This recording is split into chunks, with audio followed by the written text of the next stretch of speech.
Hello guys, how you doing? It's Rich with Pit Lane Sim Racing once again with another video for you. Now, one of my favourite sims on the market is Automobilista 2, and they recently released an update, and let me tell you, one of the notes in particular for this update just blew my mind, and I think it will yours too. And it's so crazy the level of detail that we get in these top-end simulators these days. It's genuinely so crazy. The detail they go into, and we worry which one is the most realistic. Quite honestly, you can take Automobilista 2, you can take iRacing, you can take maybe a Assetto Corsa Competizione, and others, and they're all just magnificent, and we should just enjoy them all and make the most of them all. But let's get into the different notes that we've got here.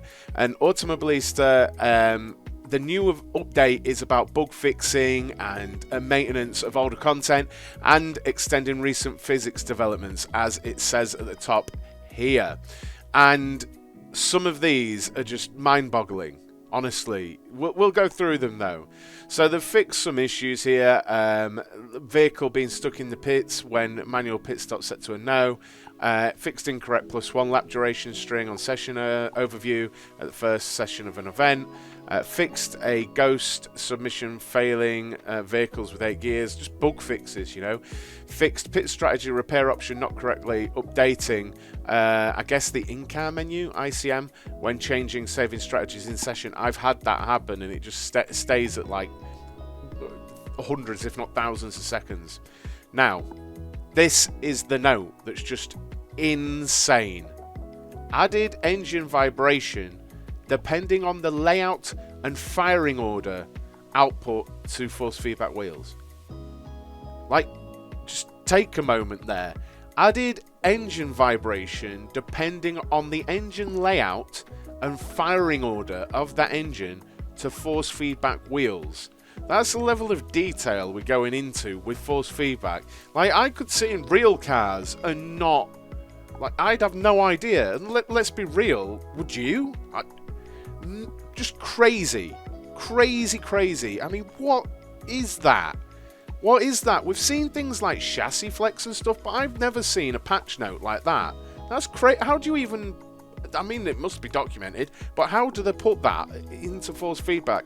I'm pretty sure that my wheel doesn't have the fidelity to tell, but if you've got like a direct drive wheel, a nice direct drive wheel, do let me know in the comments, guys, if you can tell car to car the difference in the force feedback. I'd love to know. I really would love to know.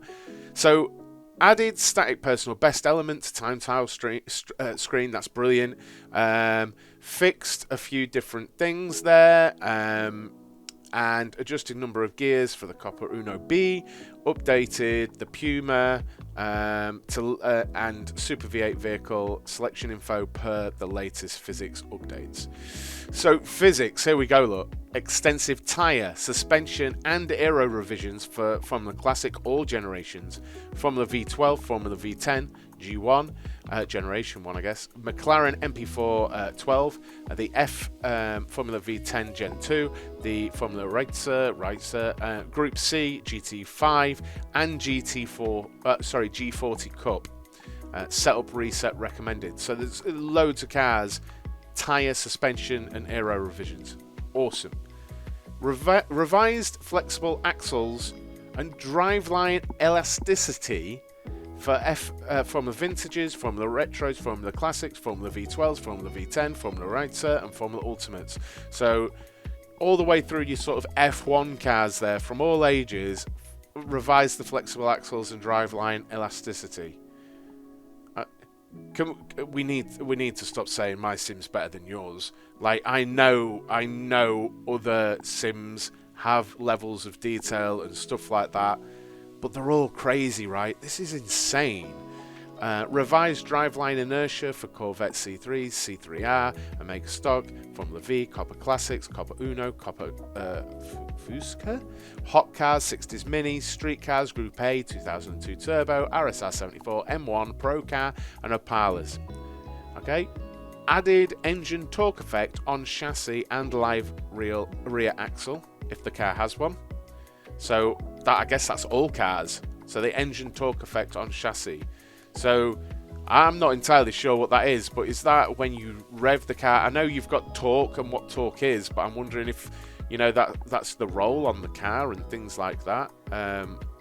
Added new firing distance override, intended mostly for flat plane crankshaft V8s, directly overrides calculated firing pulse distances. Let's just absorb that.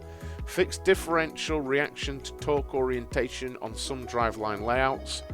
Super V8. Further revisions following 3D model scale correction. Corrected wheelbase and track width, adjusted front splitter pitch sensitivity, corrected engine orientation, adjusted weight distribution, caster range and default setting. A lot of people have complained about the handling of the Super V8 previously. I've seen that lots. I used to think it was a fun car, but I mean, I just drive it for driving's sake and I quite enjoy the beast of it and stuff like that. Maybe this will help. Let me know in the comments if this has helped with that car. Group A, increased clutch torque capacity slightly, increased cooling rate slightly, better resistance to wear before torque capacity degradation starts. Crazy. Cadillac DPI, minor tyre tread adjustment, Formula Ultimate, both gens, slightly reduced under tray downforce. Okay. Uno, both models, corrected engine orientation. Caterham, all models, revised engine inertia, heating, cooling, and fuel consumption. Honestly, the Caterhams, if you've not tried them on Automobilista 2, go and try them, guys. Mega. Honestly, if you've got it, use your shifter, use your clutch, heel and toe it. Honestly, they are blissful to drive.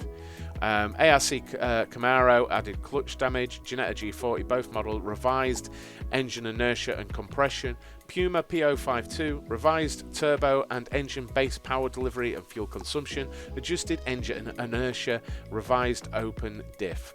And the Ginetta G55, both models, fixed error with front toe, change default setting to minus 0.2, reset your settings.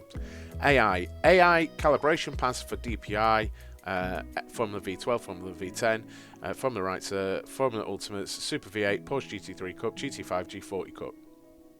Kansai GP, which I think is like Suzuka, fix AI cutting pit exit when pit out. Daytona, AI corner speed tweaks. I've raced them quite a lot there, that's quite a welcome change. Daytona corrected pit cam excessive shaking. And then vehicles, okay, Super V8 revised 3D model to correct dimension errors, what we've already read. Caterham's all models added damage, dangling parts, added vibrating cockpit bits, fixed reverse lights, adjusted low lights glow texture, UV map, revised collision. Okay. Chevette added damage, dangling parts, fixed reverse lights, same things. Passat, same things. Uno, same things. Revised functionality of analog gauges for Opalas, all models. Lotus 49C from the Retro Gen 3, both models, and for a McLaren MP4 1C. Mercedes AMG GT3, 5 liveries updated to include sponsors. Porsche Cup has had 2 liveries added, and the Ginetta G40 Cup fixed car red material issue, not one I'm aware of. And then an extra change log here, fixed wrong initial active tab in single session overview. Physics, further tyre revisions to Formula Classic G1 and G2, Formula V12, Formula V10, G1 and G2, Formula Right, so Formula Ultimate, G2 hard, Group C, Super V8 soft and hard. So lots of tyre updates there. Formula USA, fully revised, added hard compound to FUSA Gen 1, setup reset recommended for revision setup changes to take effect. Basically, if you've got setup guys, reset them. Revised ride height ranges and default settings for all GTEs, GT3s, Formula Classics, Formula V12s, Formula V10s G1 Generation 1, V10s Generation 2, Formula Right, reset your setups. Revised front wing height sensitivity for Formula Classics, V12s, V10s, Generation 1s, Generation 2s in Formula Right. Adjusted diffuser baseline downforce for V10s, Formula Right, Formula Ultimate Gen 1. Revised front wing dirty air sensitivity, Formula Classics, Formula V12, Formula V10, Formula Right, Formula Ultimate Gen 1. a revised front-wheel drive open differential for Passat's Golds, Unos, and Mini 1965. Fixed Formula Retro tyre carcass being incorrectly linked to updated Formula Classics. Okay. Fixed V12, V10 missing tyre names. Ginetta G40 both models. Adjusted geared differential coast bias. Reduced brake torque. Minor default setup adjustments. Puma P052 reduced brake torque. Minor default adjustments. Okay. AI calibration pass for Formula USA All Gens, Formula Classic All Gens, V12, V10, G1 and 2, from the right to Formula Ultimate, G1 and G2, Super V8, GT3 and Stock Car. Generally reduced AI performance when running slicks on a wet track to better match players' performance. Okay, that's welcome. Tracks, Silverstone 91, fixed a hole in terrain mesh, not one I've come across. And vehicles, Copper Montana, added damage models, restored wipers to cockpit animations. Opala, all models, added damage, dangling parts, much like we've seen. Same with Puma GTE. Puma GTB, added damage models, fixed cockpit hood skin. And BMW 2002 full grid livery update, and Corvette C3, last but not least, full grid livery update, plus 3 new liveries. I mean, what a set of notes there, guys. Honestly, I mean, for me, the crazy one is the firing order thing. I really want feedback on that, guys. If you can tell, I'm going to try it, and I'm not sure I'll be able to tell. Honestly, I'll be really honest. But if you can, please let me know, and let me know, like, one car to another, which you tried, and I might go and try and see if I can see that. I've got a Thrustmaster TSXW. I feel like it's going to need, like, a top-end direct drive wheel to fill that. But we've got tyre, suspension, aero, model, just so many updates here across a range of content. What's your highlight on this, guys? What is your highlight on this? I think it's really important, though, I see a lot of, you know, my sim is better than yours. And me, I just love sim racing. I love going on all of them, right? And all sims come out with updates pretty similar to that kind of thing. And I think it's really, like, important to just enjoy it, you know. All of them are fantastic. And when you're getting extensive patch notes like that, and you get them from most sims that are still active, none of them are perfect yet, you know. Some might be better than others, but I think we all agree Automobilista 2 in a lot of cases is really, really good. And honestly, it's one of my favourites now, probably is my favourite right now, just to jump in and drive a variety of cars, because they're different cars, you can just jump in and drive in the different tracks. But I'd love to know what you think, guys, to those patch notes. Do you play Automobilista 2? Do you like Automobilista 2? What's your highlight from those patch notes there? Let me know. But make sure you're hitting those thumbs up, guys. I'll see you soon. Thank you so much for watching.